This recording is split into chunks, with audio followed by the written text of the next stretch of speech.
For today's video ay oras na ng tanghalian at kailangan ng pakainin si Lola. At eto nga yung pagkain ni Lola, yung niluto ko na chicken soup o marak-op ang tawag dito. Mayroon dinurog na patatas, kusemet at noodles. Ganto na nga araw-araw ang aking gawain simula nung nahulog si Lola sa kama. Sinusubuan ko siya para makakain siya ng ayos at buti na nga lamang at medyo naiigalaw niya na yung kanyang kamay.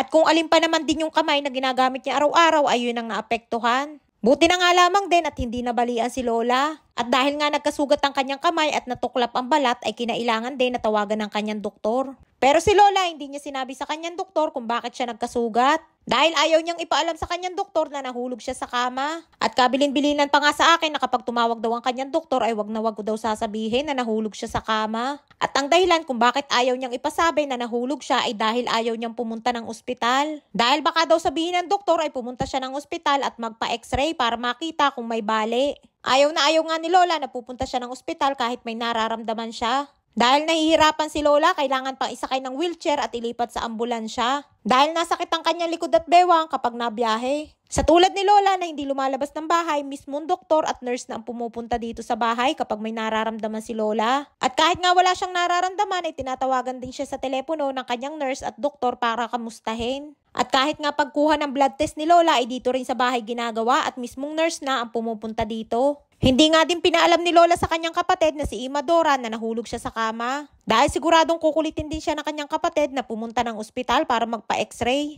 At pati nga sa anak ni Lola na lalaki ay hindi niya din agad pinaalam at sinabi na lamang niya nito na lamang maayos na ang kanyang pakiramdam. Pero kahit nga sinabi na din ni Lola sa kanyang anak na lalaki ay hindi man lamang din dinalaw para kamustahin ng personal. Sobrang nakakaawa nga din ng mga matatanda kapag walang sariling pamilya o mga anak na nag-aasikaso. Dito nga sa Israel kahit gaano pa kadami ang kanilang anak kapag tumanda na ay nakahiwalay na sila. At tulad na nga lamang naming mga caregivers o mitaplot ang kasama nila at nag-aalaga sa kanila. Hindi katulad natin sa Pinas na kapag tumanda na ang ating magulang ay sariling anak ang nag-aalaga. Sa kalagayan nga ni Lola, isa na ata si Lola sa pinakamalakas na nakilala ko. Magna 90 years old na nga si Lola sa September at kahit sobrang nahihirapan siya sa kanyang kalagayan ay patuloy siyang lumalaban sa araw-araw. Hindi para sa kanyang sarili, kundi para kay Nili. Sobrang mahal na mahal nga ni Lola si Nili, kaya naman gusto pa niyang humaba ang kanyang buhay. Para may makasama si Nili at mabantayan din niya. Dahil naaawa din siya kay Nili na paano na nga daw kapag nawala siya. Halos araw-araw nga din ay umiyak si Lola at lagi na lamang din bukang bibig ay si Nili. At lagi nga din sinasabi sa akin ni Lola na paano na daw sila kung wala ako. Dahil ako lamang daw ang nagmamalasakit sa pag-aalaga sa kanila. Dahil kapag nagbabakasyon nga ako sa Pinas ay kahit nga reliever ay hindi kayang tumagal ng pangmatagalan sa pag-aalaga sa kanila. Dahil nga din sa kondisyon ni Lola at maedad na din ay medyo may pagkapasaway at makulit na din. Kaya naman stress din ang inaabot sa pag-aalaga kay Lola. Isa nga din sa dahilan kung bakit nahulog si Lola sa kama ay dahil nga din sa kanyang pagiging pasaway. At yan din ang dahilan kung bakit madalas din kami magtalo ni Lola ang kanyang pagiging pasaway. At kapag may gusto siya ay talaga naman paninindigan niya. Matino pa nga at normal pa ang isip ni Lola kaya naman mahirap makipagtalo sa kanyang gusto. At sa pag-aalaga nga ng mga matatanda ay kailangan ng napakahabang pasensya.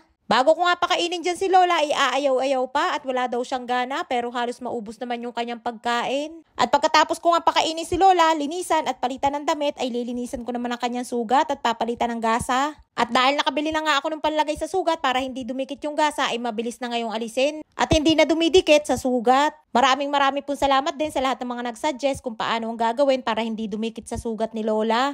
Maraming salamat po sa inyong malasakit at pagmamahal sa aking mga alaga. Ang iniinda na nga lamang ni Lola ay kapag nililinisan ay makirot daw. Dahil araw yan dito sa Israel ng Sabado at Shabbat ay walang mga doktor at nurse na pwedeng pumunta at dumalaw kay Lola para tingnan. Kaya naman kinabukasan pa araw ng linggo mapupuntahan si Lola ng kanyang nurse sa sugat. Buti na nga lamang at nakabili ako ng pantapal sa sugat ni Lola na may petroleum jelly kaya naman hindi na mahirap alisin kapag lilinisan. Isa nga din sa inaalala ko ay baka matagalan ang paggaling ng sugat ni Lola dahil nga diabetic din ito. Isa pa nga din sa iniinda ni Lola na masakit ay ang kanyang balikat. Kaya naman mas lalo din ako nahirapan kapag ibinabangon ko hindi pwedeng persahin at kailangan ay dahan-dahan lamang. Buti na nga lamang din at tinutulungan ni Lola ang kanyang sarili para maibangon ko siya. Itinutuon ni Lola sa kama yung kanyang kaliwang kamay para maiangat ko siya. Hirap na nga si Lola sa kanyang kalagayan ay nadagdagan pa ng panibagong hirap dahil nga nang nahulog sa kama. Maraming pong salamat sa inyong mga panalangin sa mabilisang paggaling ni Lola. At ngayon ay maayos na si Lola at unti-unting naghihilom ang kanyang sugat. Maraming salamat sa inyong suporta at laging panonood. Mag-iingat po kayo palagi.